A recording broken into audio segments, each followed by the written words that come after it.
কিন্তু পাপ বাপেরও ছাড়ে না। 16 বছর পর, ওই ঘটনার 16 বছর পর আজ একটি স্বাধীন তদন্ত কমিশন গঠন হলো এবং সেই স্বাধীন তদন্ত কমিশন আজকে প্রধান উপদেষ্টার কাছে তদন্ত প্রতিবেদন পেশ করেছেন। আমরা বিবিসি থেকে জানলাম যে সেই তদন্ত কমিশনে আলম ও ফজলুর রহমান প্রধান উপদেষ্টার কাছে তদন্ত প্রতিবেদন পেশ করেছেন। সেখানে 3টা বিষয় খুব স্পষ্টভাবে উল্লেখ করা হয়েছে। 1 নাম্বার, এই হত্যাকাণ্ডে বহিঃশত্রু জড়িত ছিল, স্পষ্ট প্রমাণ মিলেছে।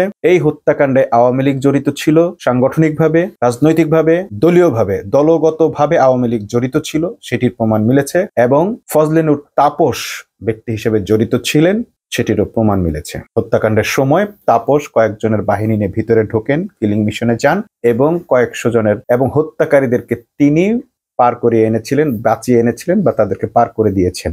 হত্যাকারীদেরকে ভারতে পালিয়ে যেতে সহযোগিতা করেছেন।